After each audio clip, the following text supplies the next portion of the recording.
Three, two, one.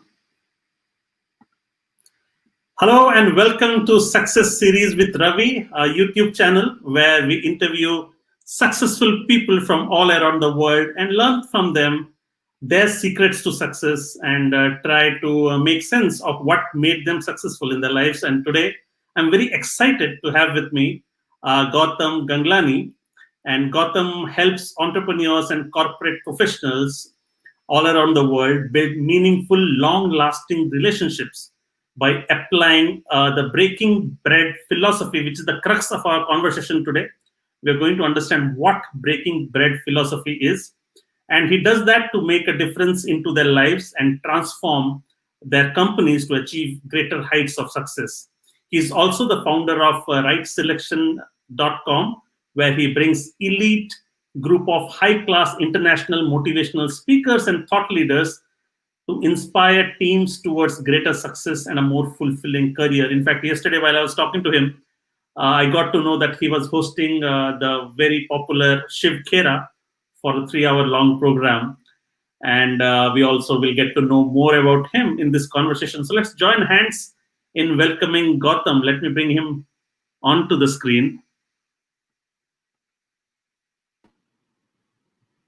Hi, Gautam. Welcome to Success Series YouTube channel. How are you doing today? Great. Thanks, Ravi. A pleasure to be with you on Success Series. Thank you for having me. So, Gautam, I have been trying to create some buzz around in my network about you, and I've briefly shared your website. However, before we begin, we would like to know your story from you. So let us know about your interesting life journey till now. How has it shaped up ever since you came to this world? Thanks very much, Ravi. So, I was born and brought up in London, UK. So that's where my upbringing was with my family there. And so I lived in the UK for just over 20 years. So that 20 years included all my education to my O levels, A levels, and university at Brunel, where I went to. Was living there with my parents and my brother. And so that was my foundation and years that I spent over there in the UK. Before moving on then to Dubai and the Gulf regions, where I lived for the next 20 years. And there's where we set up our business, Right Selection, which my dad started off in 1993. I joined him in 1995, and we had a bookstore. From a bookstore, it evolved into representation of bringing renowned authors into the Gulf region and the Indian subcontinent. So that business took a natural sense from a bookstore to an event organizing company to bringing in speakers for speaker management services. And then in the last 3 years, I've been spending a lot of time back and forth between Dubai and India before making the move to live in India just over a year back. And now I reside in Mumbai with my family. So pretty much from the UK to the UAE and now to India is sort of the snapshot of my journey so far. Quite interesting. So one thing that caught my attention when I went to your website and I read a bit about you, I also read your book, very interesting book. In fact, I messaged Rajesh that how engaged I was with the book, and he asked me to send the key highlights of the book as well. I'm yet to do that. One of the things that caught my attention was the advice that your father gave you while you were very young.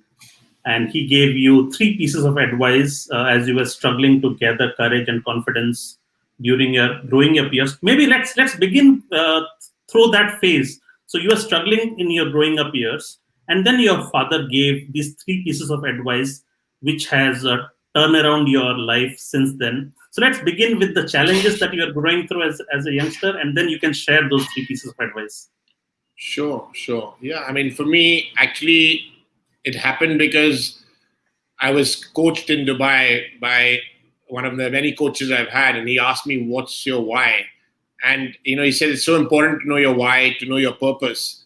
And actually, through that coaching session, it helped me to reflect back to a childhood memory in my teenage years when, at the age of 13, in the UK, I went through what I'd call a difficult sort of time, where I was bullied, I was teased, I was humiliated, This whole experience was very sort of discouraging and demotivating. Self-esteem was an all-time low. And that's when I went to my dad and I told him, I said, nothing seems to make any sense. I have very few friends. My self-esteem is at its lowest. And this is not making any sense. My grades are also below average. And I guess it's just the sort of environment I'm in. What advice can you help me? And he said to me, I'm going to give you 3 pieces of advice.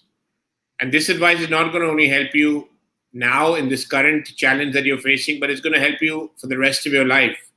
Are you interested to know those 3 pieces of challenges, 3 pieces of advice to solve any challenge? I said, absolutely. And he said, step number 1, surround yourself with the right people. Secondly, continuously learn.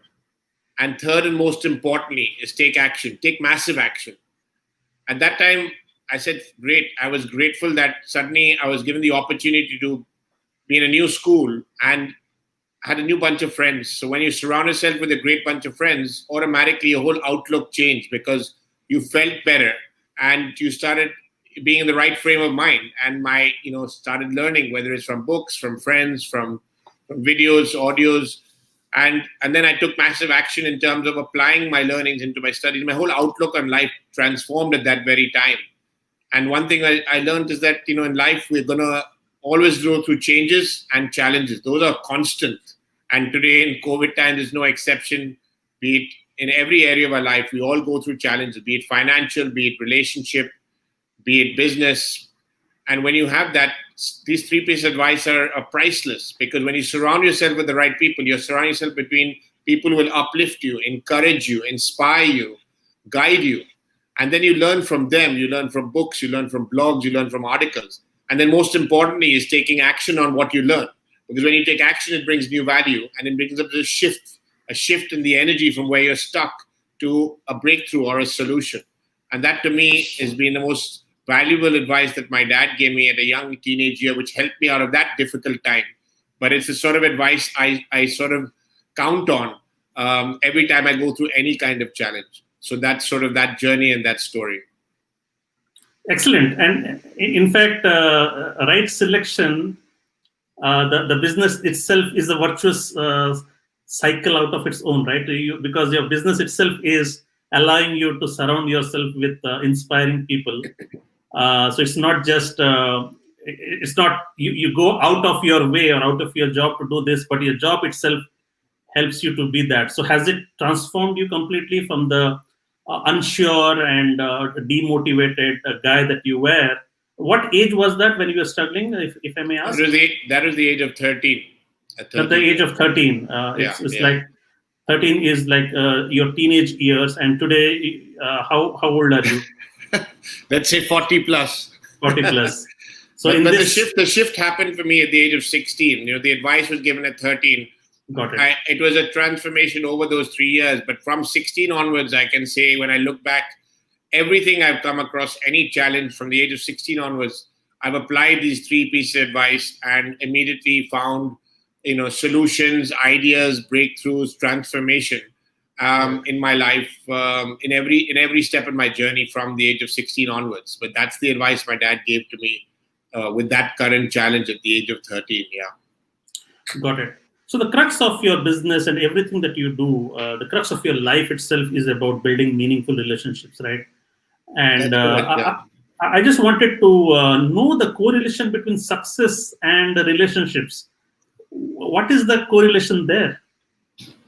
See, at the end of the day, I mean, just if I fill in a certain part of what you asked earlier was about the business we're in, right selection as a company itself is, it sort of endorses those 3 pieces of advice, because you're bringing the world's best speakers, which is that knowledge. You're bringing people who are like-minded, like-hearted together, people who read books, people who attend events, people who continuously learn, have a certain mindset. They have a mindset of living sort of to continuously learn, to continuously improve, to continuously grow. And so the business of right selection is bringing people together, bringing thought leadership. And our goal as a company is to inspire you and everyone who watches, reads, is a part of our circle of learning to take action. So our whole focus is we're taking care of 2 pieces of the pie. attracting people to come together, bringing the world's best thought leaders to help you learn. And then our only goal is to inspire you, educate you, engage you to take action and have a shift in your journey. So I just wanted to share that in context to the story of my experience in my teenage years, to how this business model that we have been running for over 27 years has been in play, Got it. Yeah. So I always wondered that many people who still do not see a correlation between success and relationships, and Yeah. they would still try to work really hard all alone, hoping that the harder they work, the more successful they would get. But increasingly over the last several years, I have started to see this correlation that the company that you are surrounded with, the relationships that you have invested in, can accelerate your success rather than trying to achieve success or trying to find your own way all alone. So, Absolutely, absolutely. The relationships are absolutely fundamental to your success. And I mean, people ask me the question, said, Gautam, when it comes to building your business and your success, was it the radio, was it newspaper, was it TV, was it referrals, was it word of mouth, was it marketing, was it social media, PR? What was the number one, or what is the best strategy to build your business and build your success? And I said, none of the above. They're like, no, I've given you like 8, 9 options. Which of these? I said, none of them. I said, the number one relationship building strategy is called breaking bread. When you build relationships, that is your USP in every circumstance. I mean, if I ask someone, what's your USP? He said, I've got a quality product. I mean, a quality product is a given. It's your very right. If you don't have a quality product, you're not going to be in business very long. Someone else told me, I have a very competitive price. I mean, if you're not competitively priced within a certain bracket, I mean, yes, even a flight has economy, business, and first class, but you've got to be competitively priced based on the service value you create in economy, in business, or in first class. So you still got to be competitively priced. So that's not a USP. And the USP is about the relationships that you build with people who matter, because people have a choice and people will go where they like, trust, feel comfortable. And that becomes the USP, is that the relationship you have with you and your customers, the relationship you have with you and your employees, your team members, with your vendors, the relationship you have with your family. In every area of your life, it's all about relationships, whether it's internal or external. And that is the fundamental part of inner fulfillment, happiness, and ultimately success. excellent. Yeah, that was quite valuable to know. You mentioned about breaking bread, and which is the topic for today. So, what exactly is breaking bread philosophy? Yeah, thanks for asking. And breaking bread is, in simple terms, the energy exchange between two or more people. And energy exchange comes in many forms. Obviously, the traditional way is like when you say breaking bread, it's about when we have a meal, be it breakfast, be it lunch, be it dinner, be it even a coffee. At the end of the day, when you have a meal with someone, you are also sort of having a good positive energy exchange.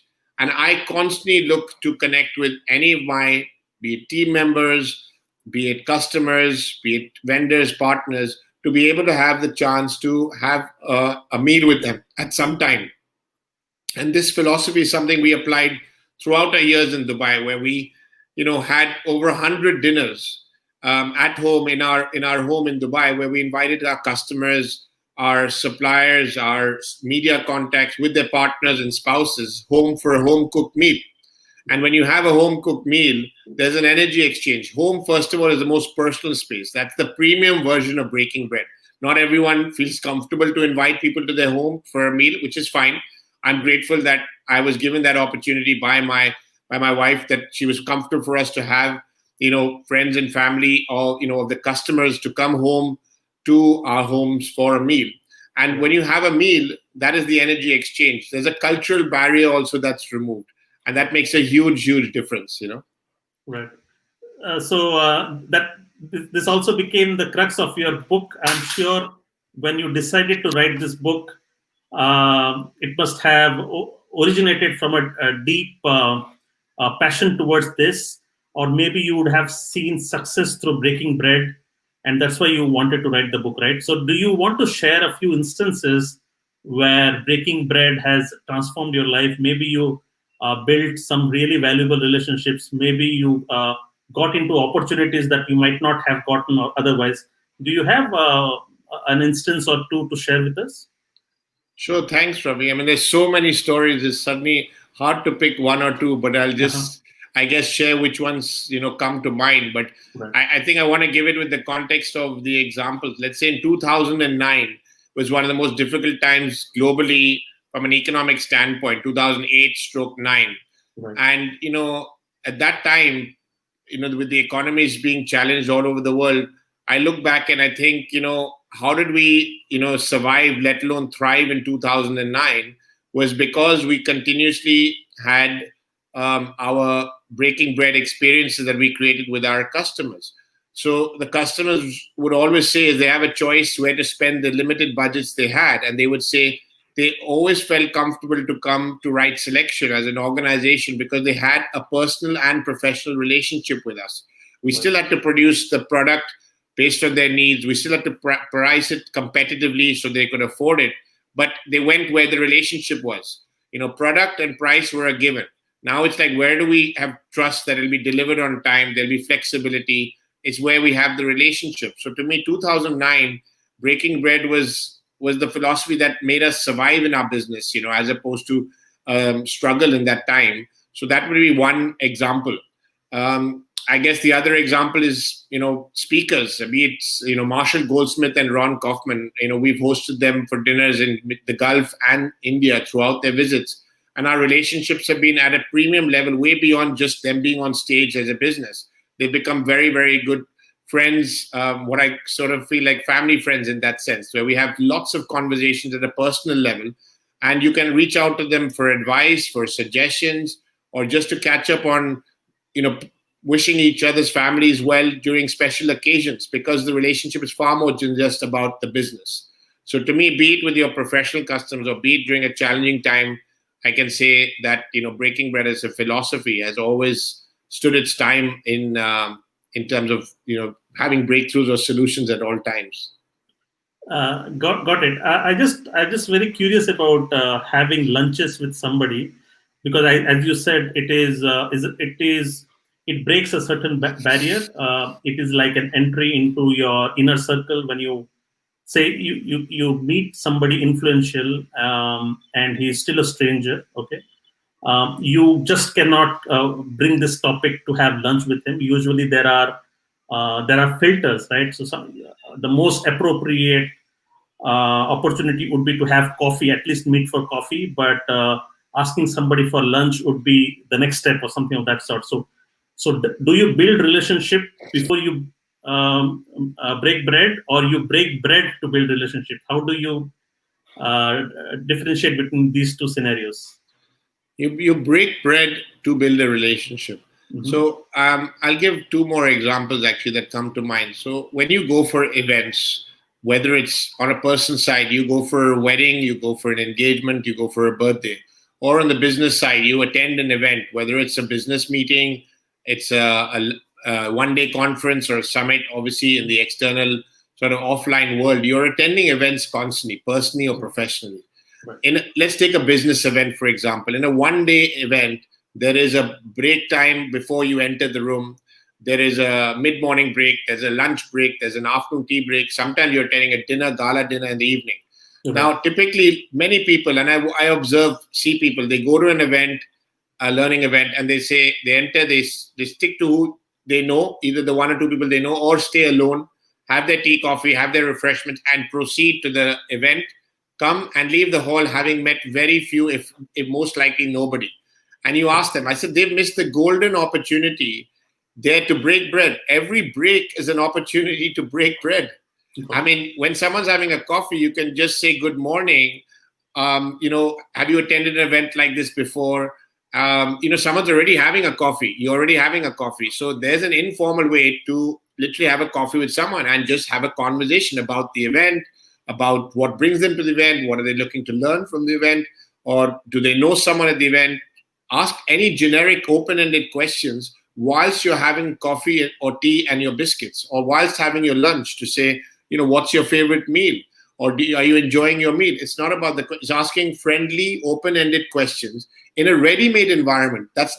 Inviting someone for breakfast, lunch, and dinner is an advanced level of it. You need to have some kind of relationship at some level to be able to qualify to ask someone for breakfast, lunch, or dinner. You can't just phone someone and say, can we meet for lunch? If there's no context. But the foundation of that can definitely start in common areas, which people itself, that's the starting point. People are not optimizing. The very starting point is in the existing events you attend.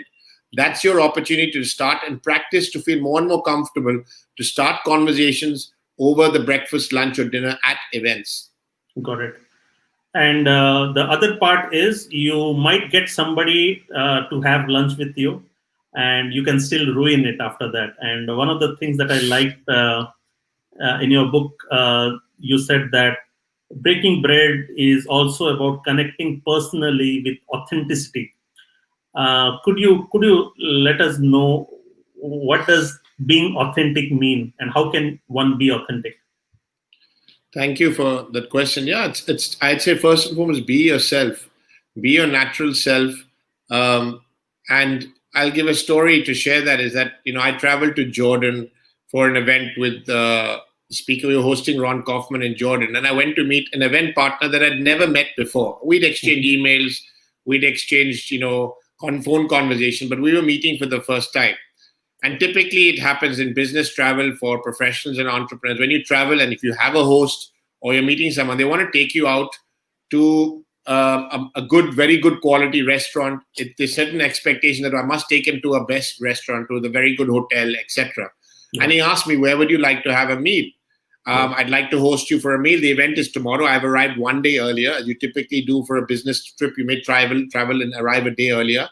And I said to him, I actually would, if it's okay with you, I'd prefer not to go to any formal restaurant. He said, are you sure? I was planning to take you to option A or B. I said, no. He said, what would you like?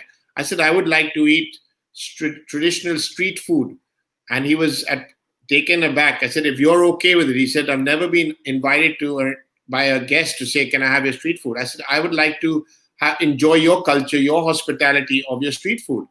And we went to a restaurant. And I could be myself and eat with my hands, which was the cultural way of eating that particular food. And sort of we have biryani in the Indian culture. So the Jordanian version of that was a particular dish. And we enjoyed eating with our hands. We became so close, that gentleman and myself, by that meal. And I was just enjoying being myself. My guard was down. There was no suit, no tie. You're dressed accordingly to what your comfort level is in your jeans and your shirt, whatever that may be. You're in a relaxing, casual restaurant, eating the kind of food that he eats with his friends and family. And at the end of that meal, he felt I'm like one of him. I was able to just be myself and relax without being very formal. I was able to be my authentic self, humble, approachable, friendly, humor, and just flow the conversation like a friend. And he felt so comfortable at the end of that experience that till today, business or no business, we remain in touch as good friends. Got it. Yeah. So authentic is about, as you said, removing any kind of masks, so to say, and trying to wear an artificial sense of informality. But again, it depends upon who the person is and what is the mode of interchange, right? So you cannot have an official conversation with informality, but you can still be authentic. So is there a distinction there, a cultural distinction and a business relevance there? So I think everything at the end of the day is contextual. You have to use your own sort of thought process on that. I mean, each circumstances are different. I think in simple terms, authenticity is about be yourself, be comfortable with yourself, be confident of who you are, and be willing to be vulnerable if need be in expressing your personality when you meet people. Because like-minded, like-hearted people will attract to one another, even in the business space. If you're not authentic, that relationship is not going to be sustainable. Because at the end of the day, you can't just assume to be someone else if that's not your natural instinct. So I think you've got to find if sometimes you might have to find commonalities between you and the other person. It doesn't mean you have to be exactly the same, but be authentic, to share your likes, your dislikes, your way, your comfort levels, and find that sort of way to be authentic with one another, so that you can actually have a transparent, healthy sort of relationship in that sense. Got it. Um, I asked 3 questions on authenticity, and this is a favorite of mine, and that's why I've been asking some follow up or clarifying questions. What are the signals of being inauthentic? Yeah, that's quite a challenging question. So, What are the signs of being inauthentic? I guess when I make someone else feel uncomfortable, I would feel I'm being unauthentic. I don't know if that correlates correctly, but I would feel that um, authenticity comes from being yourself. So to me, if you're not yourself, you yourself will feel uncomfortable. Whether right, it's in the way you approach someone, right, I feel that there is an energy. Energy would be my clear distinction. Is that, are you enjoying the energy? Does it feel comfortable? Does it feel positive? Does it feel seamless? Are you able to flow? Are you able to be yourself and have humor and be able to laugh and just have a natural, healthy, positive conversation, right, as opposed to being formal or uncomfortable or rigid? right. And I think that would be some of the distinctions that would make me feel inauthentic in my communication or perceived by the other person. Or maybe trying hard to impress somebody influential, maybe, and you're not that, and maybe you're trying to throw names just to create a good first impression.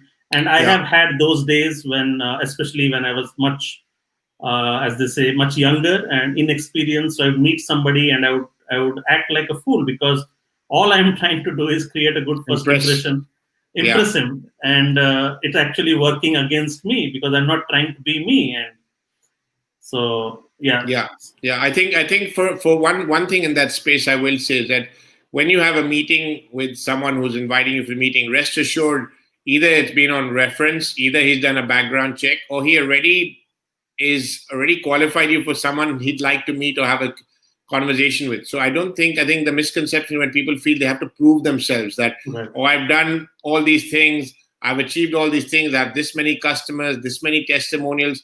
To me, if I'm having a meeting where I'm making a business decision, rest assured I would have done my due diligence. So to me, I think when I'm asked a question uh, by someone, I'd answer it to the when asked, but otherwise I don't want to, oversupply excessive information because I'd expect he's already done his due diligence and sort of pre-qualified a conversation in that sense. got it. Thank you. Uh, in your book, while I was reading your book, you mentioned about 5 strategies to break bread. That's how the chapters are.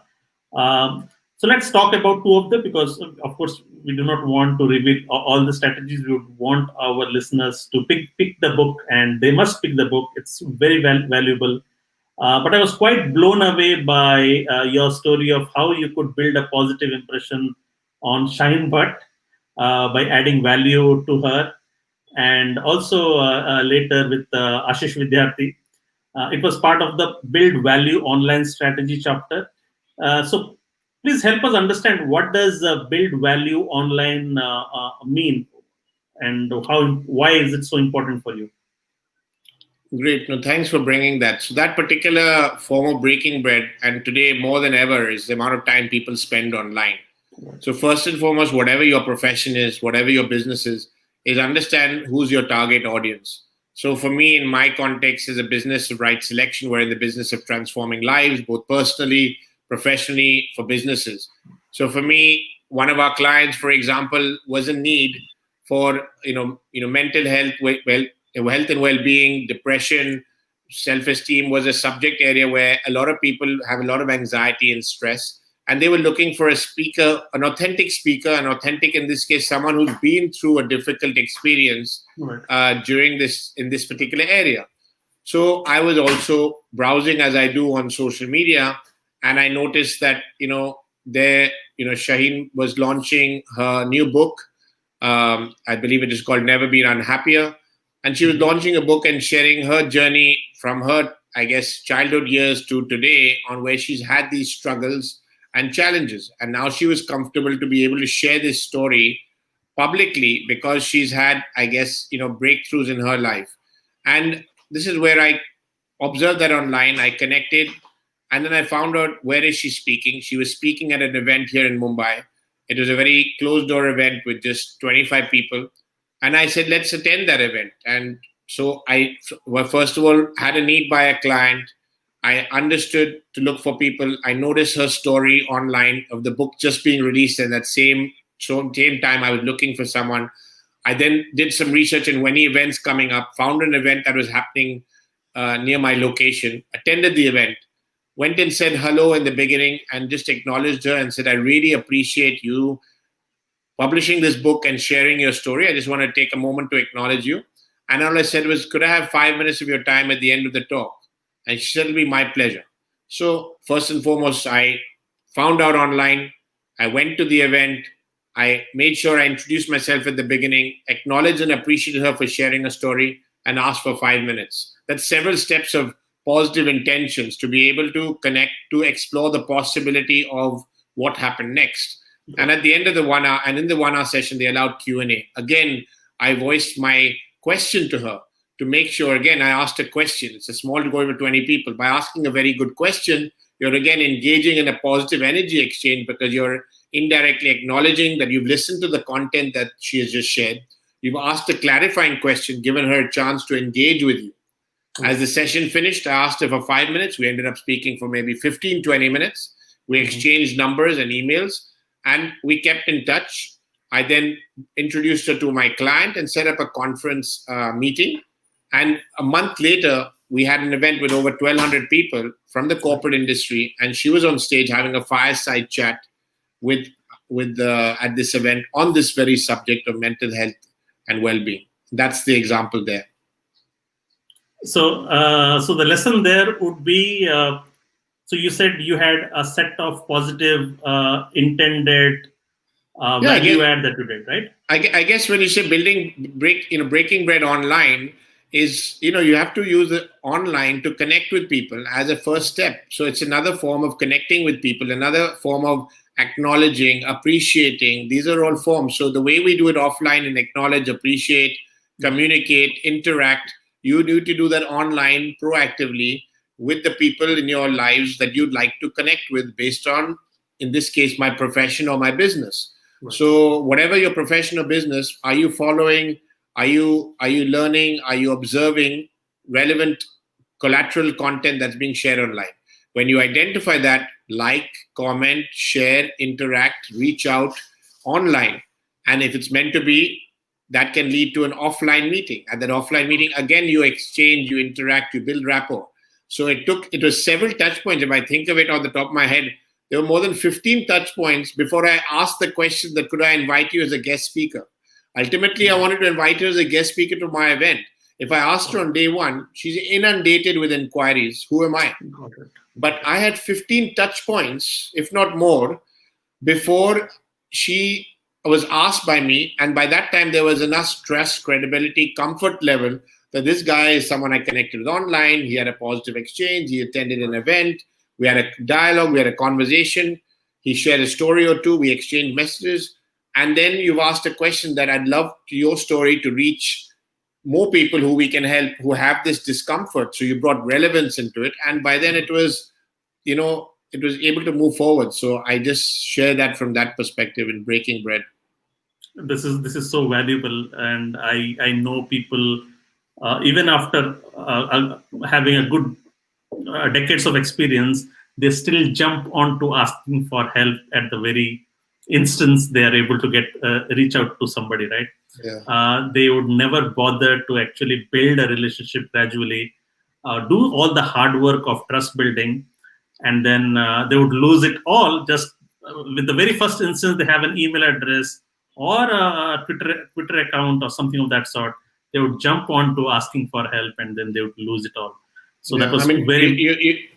what you just shared triggered some thoughts which I want to share just because I feel people can relate to this. I mean, you mentioned online, on LinkedIn, I get people messaging me, connecting, and then saying, straight away saying, do you need insurance? Straight away saying, can I have a call?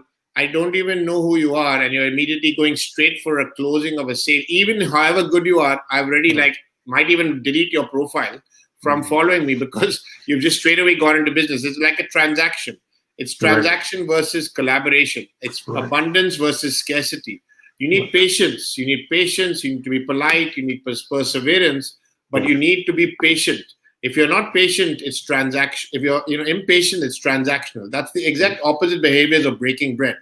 I mean, breaking bread is not a philosophy of impatience or transaction. It's a philosophy that needs you to be patient and polite and relationship driven, collaboratively, and have an abundance mentality. Even if there's no business, you've got to enjoy the journey. And that again comes to authenticity, that whether this personality said yes or no, I still had a good experience that she would say that was a nice person who connected with me, built a relationship.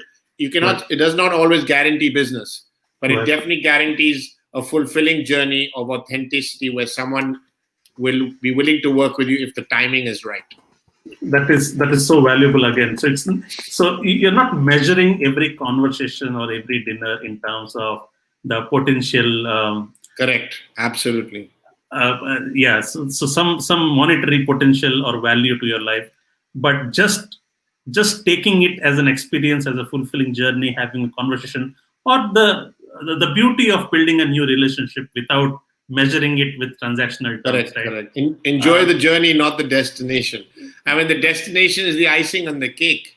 I mean, it's definitely going to come a lot more time than it won't if you don't have the journey. If you go straight for the destination every time, you'll have a lot of rejection. But if you build the journey, your chance of success, I don't put a number to it, but it's 70-80% definitely success rate. And when you don't, you still had a good journey, because in that journey you would have built a relationship and you would have learned something. And it may just be the timing. So definitely a distinction there. And what you can take care of is ensuring that the people that you interact with are good people, are nice people, are positive people. So that will make, so it's still an uplift to your life, because it's not transactional, it's not monetary, but these because you are spending more and more time with positive people, they're adding positive influence to your life. You mentioned even Ashish Vidyarthi is another story. Not to go in too deep into the story, but we've become great friends. We've had meals together in Dubai. We've had meals together here in India, both in our homes as well as eating street food together in Dubai. And we've met at several events. And in fact, the irony is that every event we've met at, be it the HR events in India, People Matters, SHRM, we would always make it a point to say, should we meet at breakfast, lunch, or dinner? And we would have a conversation over one of those times. I mean, we both enjoy good food, but we could meet in the hustle and bustle of the day during a conference. But we'd always make it a point at the lunch, we'd sit together, or at dinner, or when you're meeting for coffee, but you'd meet at one of those breaks and have a meal together. We must have had over 20 meals. We'd love to do far more business with each other than we've done. We may have done about maybe 3 or 4 projects with Ashish in the years we've known him. We'd love to have done a lot more. But business or no business, we remain really good professional friends. And that's what breaking bread is. There will be a time when suddenly we may flourish with a lot of business, but we're not attached to that. We definitely would aspire to do more business together. But business or no business, we acknowledge that we've learned from each other. We share ideas. We can count on each other's advice. We know we're there for each other as professional friends. So that's something as an abridged version of that story, but just sharing that we are great friends and we're there for each other, whether we've done a lot of work or not. And that's really about, the breaking bread philosophy as well. Amazing. Yeah. I never knew Ashish Vidyarthi has turned into a public speaker. Oh, he's phenomenal. Phenomenal. Yeah. He's done over 1,000 speeches. I mean, it's countless in the last 5 years. I was not aware of that. I always knew him as an actor. And then one day on social media, I found one of his vlog videos where he was actually talking about an incident that happened in a taxi that he was going through. And then I suddenly Googled, and then he has transformed himself into a public speaker and a motivational speaker. So that was quite a revelation for me to know. Do you want to share one more strategy? Because I just closed your book and I'm not able to open it. So we talked about build value online, which is a strategy. What would be your favorite second pick if you want to share?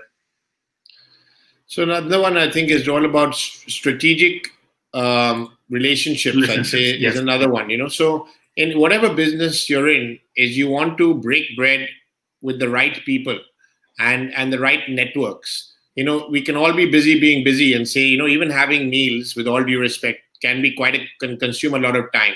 Be it meals, be it communication, be it relationship building. At the end of the day, as I said, this is a game of patience. Patience is a virtue, as we all know. Having said that, is that, at the end of the day, when you have to allocate time to build relationships, you definitely want to build relationships with the right people. As I said, there's no guarantees of success, but you certainly, by being strategic, you want to focus on the right areas. As you're investing your valuable time, and the chances of it working out are high, but not guaranteed. So be strategic. So what is your business? What is your business? What is your profession? Understand where your target audience is for me. For me, anybody in the HR, CHRO, L&D space. So there are conference organizers, there are magazines, there are industries, there are associations that attract L&D professionals, HR managers, and sometimes CEOs to their forums, whether it's in magazines, whether it's at specific breakfast events or global events. So then once you've understood that, your idea is who's the decision maker of these associations, who's the influential sort of people, who are the influential people in those industries. You've identified those. Then start following them, be it on LinkedIn or attending the events. When you attend an event, you want to go and shake hands with the organizer of the event. You want to build rapport, try and follow, learn, share. So I think, breaking bread also, you want to break bread in the right manner. So I would just say, whatever your industry, understand your target market so that you build relationships with the right people. That's one of the other philosophies that I had shared. Got it. So let's go into some practical advice. And in your book, you have mentioned 20 actionable relationship building ideas. I loved it because of because you can actually take them up and implement it right away. So let's talk about a few of them, which are actually very difficult to implement. Like, for example, reconnect with one or two people every week. So have you been doing this for some time? Yeah, no, I was just saying which the 20 are, but I'm glad you have it in front of you, perhaps. But I mean, the one of connecting, I've connected with more people for in this time than ever. Like in this lockdown, I took a commitment to actually connect with over 100 people in the first 3 months of lockdown. Wow. So, I literally connected with friends, with family, with clients, with people, whether I've done business or not with them, just to call and say hello. And it's unbelievable on both sides. A calling for no reason is the most powerful call that you can ever make. Right. And I've called some certain family members even, and literally they said, so you've called and they're thinking either it's some birthday, anniversary, some news. Right. And I literally tell them I've called for no reason at all. I just called to say, hi, how are you? And literally I had one family member, he said, I've never had a call like that in my life. People have always called me for a reason. Right. And when you call for no reason, it's actually priceless. And that's an example. Right. So in this difficult time, there were people who needed an empathetic ear, and they just needed to be heard. And they just felt good. At the end of the call, they felt they could vent, share their frustrations, and just air out. And they felt lighter at the end of the call. Right. So that was one example. On the flip side, some of the people I spoke to were in a very good state of mind. And we actually converted those conversations into collaborations. We co-created some ideas. I would say at least 5 new initiatives that I'm working on came from those how are you calls. So if I had to even summarize in a very, very executive summary, 100 calls, 50 of them were just listening and observing and sharing. And that was just a positive energy, no business at all. And not that you had that expectation, you're just reaching out to say hello. But they felt good about it. The other 30, 35 were calls where people were just updating you on what's happening and said, let's keep in touch if there's any new opportunities. And, as I said, 5 of them turned into follow-up calls where we've actually spoken a number of times and actually executed some business ideas. So do you usually make a point, or are you conscious that a conversation should lead to something? What are you conscious about a conversation? I'm conscious about adding value in a conversation. I'm conscious about making the person feel good, special, excited, happy, grateful. Because to me, my goal is just to create a positive energy in the conversation. Because I know by default, it's a part of my DNA, if I have to say so. That literally, I look to bring excitement, bring laughter, bring energy, bring ideas, bring positivity. Because I see a lot of people are not positive. They're either complaining about this issue or that issue, and I try and reframe their perspectives. I listen to them, then I try and say, have you thought of this? Have you considered this? I understand that, but how about this? And if they're open to recepting, so my goal is to make sure that I add value in the conversation, and enjoy that. I just love connecting, communicating, and adding value in conversations. And I just know I have that unlimited faith that business will happen naturally and seamlessly. I don't have that as an agenda. This call must lead to business. It happens seamlessly. Some lead to business, some just lead to a feel good factor. At the end of a call, if I feel good, I'm happy. If I feel good and the person there then feels good, I'm happy. I mean, because I just feel that what goes around comes around, and if you make enough people feel happy and help enough people, the universe will bring the right people to you for business. Excellent. As I talk to you, I'm just listing people that I need to call today, that I will be calling today for the rest of my Sunday here. The second one that I thought I would ask you is following up with people within 24 hours of meeting them. Could you elaborate, and why do you think this is important? Absolutely key. I mean, this one is something I said, as a minimum, when you receive an email from someone or a call, you need to respond within 24 hours. Now, you might say you're overwhelmed. If the email deserves time, thinking, a simple acknowledgement, received your mail, thank you, please allow me some time to revert or a week to revert. That's it. It's just, it's just priceless. Because I've literally had a speaker, remains unnamed, but the speaker who took like 2 weeks or 3 weeks to reply. By the time he replied, the opportunity itself was gone. Now, I thought it was a one-off. When this became a habit for 3 or 4 times, I actually said to the team, please assume that speaker is not available, because the response time made it impossible to do business. The speed of business today, things are happening, opportunities are coming now, and they need to be responded to promptly. So to me, I look at communication is absolutely key. I'm massive on communication. I'll compromise, sometimes if I have to my sleep or my areas, but I will want to respond to every mail, every message as much as possible. And where I can't respond, I would have a team member respond, at least to acknowledge.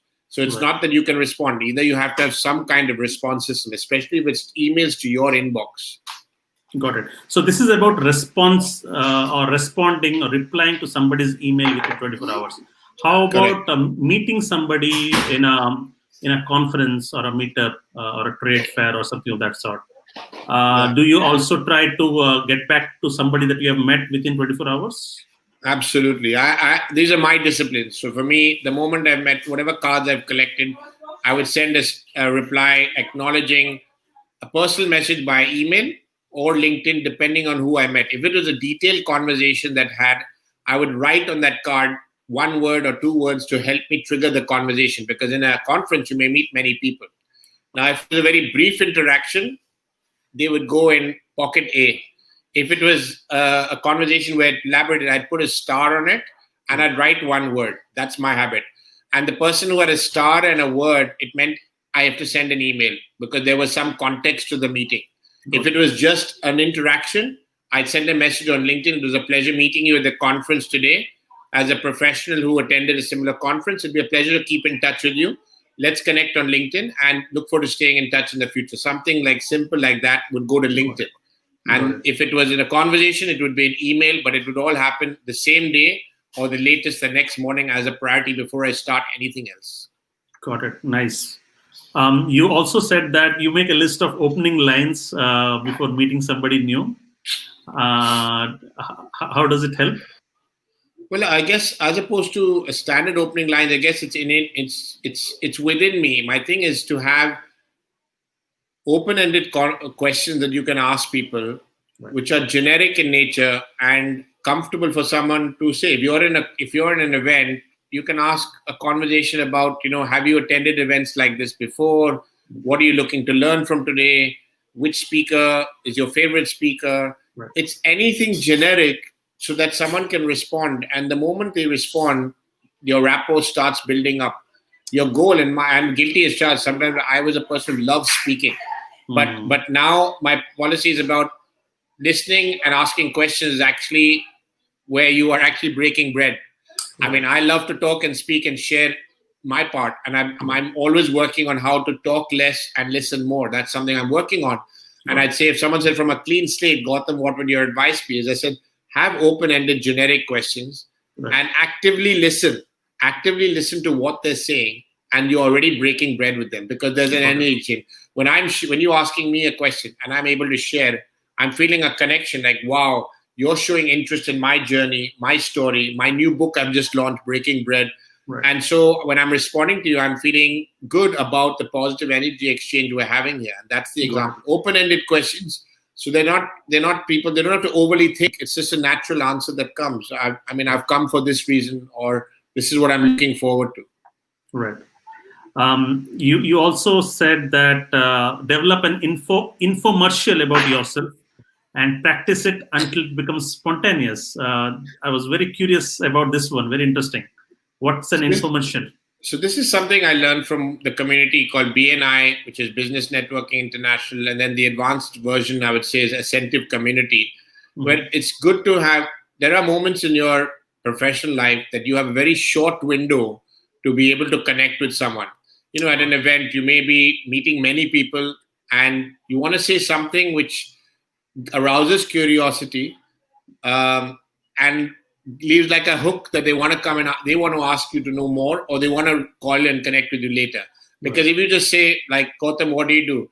Oh, I organize events, conferences, represent speakers, etc., etc., etc. I mean, it may be just in a 1 year out the other. But, you've got a short window. So I haven't got a perfect one yet.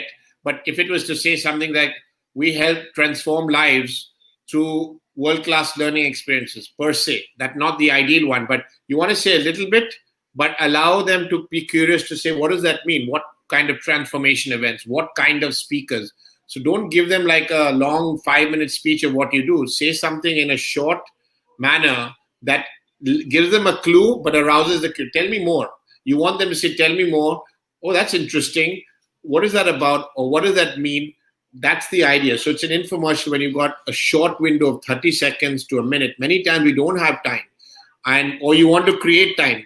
That someone's just catching you. What do you do, by the way? I do this. And suddenly you become a priority because you've said something interesting. And that's the idea of an infomercial. Excellent. There's a chapter on affirmations, and I just wanted to know from you, heard about affirmations from so many books, so many people, but I never let go an opportunity to actually ask somebody directly on how affirmations might have helped them in their life. So do you want to shed some light there? Sure. I'm so glad you've asked this question, because affirmations to me is absolutely fundamental to my success. So affirmations goes back, to my knowledge, the queen of affirmations is Louise Hay, who had written the books, You Can Heal Your Life, and many, many other affirmations book. The other person who I know believes in affirmations is Rageshwari, who sings beautifully on affirmations. And we had the pleasure of meeting her when, we hosted Jack Canfield in India and the Gulf region about, 7 or 8 years ago. And affirmation is something my dad has always taught us as kids. He has these affirmation cards he used to give us. And we would read those affirmations, and they were just like one sentence sort of positive words that you would repeat. And when you repeat it enough, then it attracts your sort of positive energy or thoughts into your mind. And I think in this climate that we're going through, we have a WhatsApp group in our team that an affirmation comes every day at 7 a.m. by my dad. It's been happening for about 9 months now, every single day. And we repeat, every team member says the affirmation on the WhatsApp as a voice note. Wow. So if I go to a group, we have an affirmation WhatsApp group in our team of 5 people all say the affirmation on a daily basis. And that affirmation is something that we look to reinforce. So imagine hearing it 5 times every morning with each team member saying it to each other as a commitment to each other, which my dad initiates.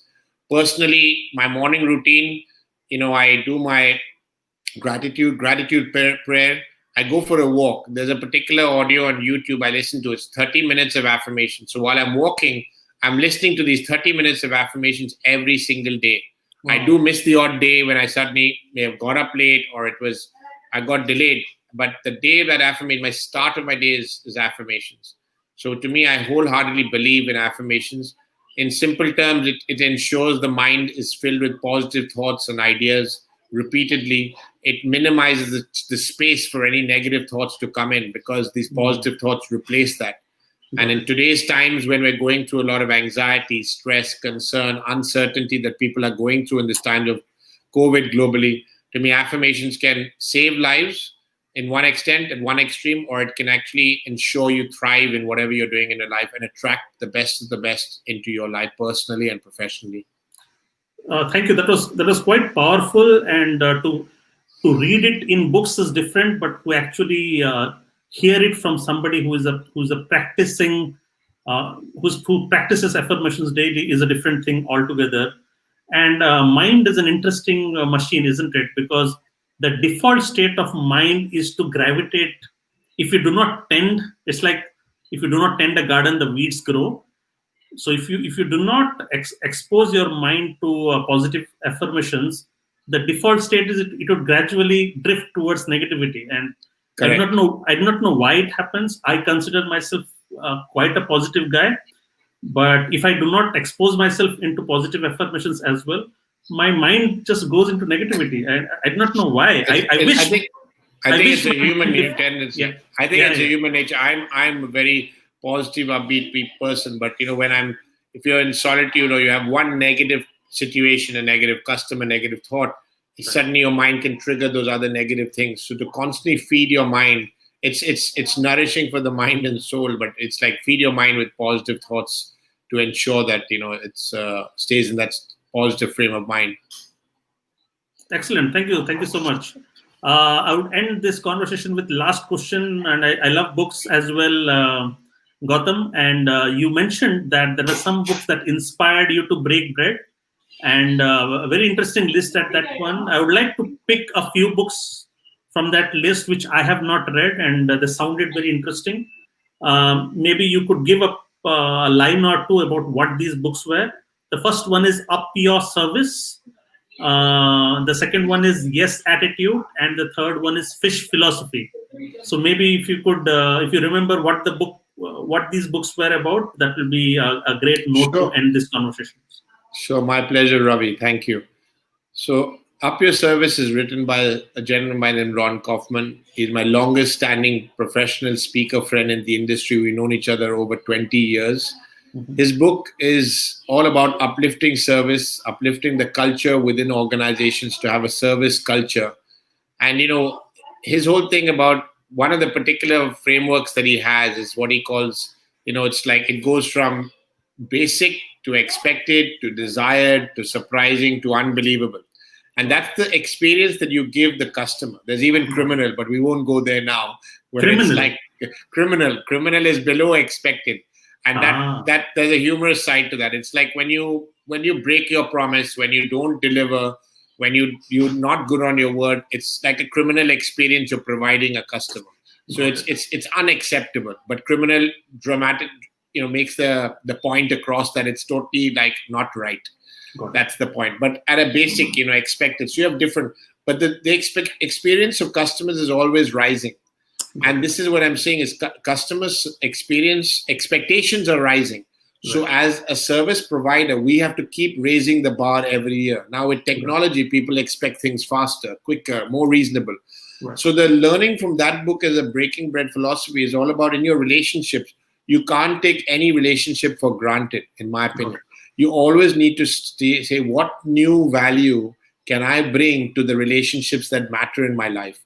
Right. Be it personally, be it professionally. So to me, my takeaway from that book, in the sense of breaking bread, there are many, but in the context is all about consistently bringing new value to all those who matter in your circle of life, so that you are always breaking bread at an optimum level. It's not like you broke bread and you have a relationship, that's it. You have to nurture those relationships. Got it.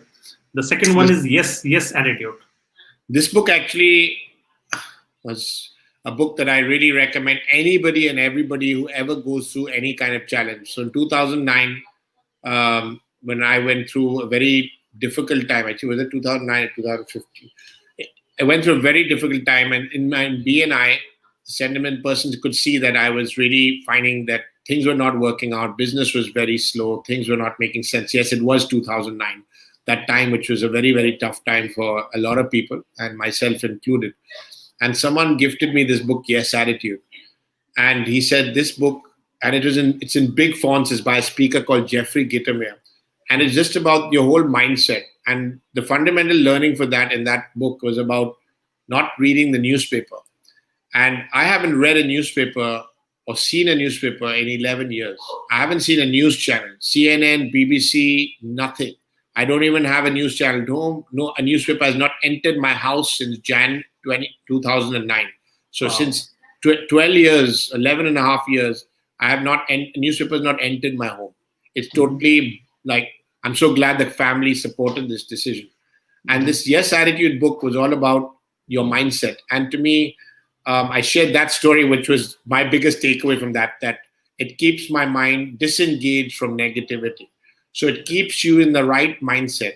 The news, it adds no value. It's full of negativity. It doesn't mean you're not sensitive. You can read what you need to read online, but you don't need to indulge in negative news. So that book really is about being in a positive state of mind, because you can only give other people what you have inside. If you are indulging in newspapers and news and negativity, how can you, when you break bread, you're not going to have a very positive energy exchange. You're going to have a negative energy exchange. So to me, that was my takeaway from that. And the fish philosophy? Fish philosophy, just the subtitle speaks for itself. Work made fun gets done. To me, we spend more than 70% of our lives at work.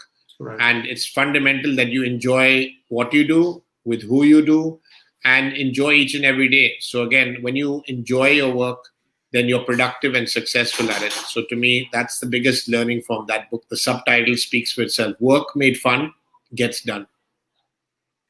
Excellent. Well, this brings us to the end of an exciting conversations with Gautam, and I love doing these interviews because you know what? Within this hour conversation, I am pumped up, and it just got better as we spoke, and it ended on a high, and I could actually feel the positivity from Gautam, and kudos to what he has been doing and the way he has shaped up from the unsure young boy that he was at the age of 13 to somebody who is inspiring the world with whatever he does, with all the great people, that motivational and inspiring people that he gets. So Gautam, thank you again for your time. And as I said, I am completely pumped up talking to you and hope to see you soon again. Thank you very much, Ravi, for your invitation to be on Success Series. It's been an absolute pleasure to share my journey and story. Thank you once again. Same here again, Gautam. See you then. Bye-bye. Bye-bye.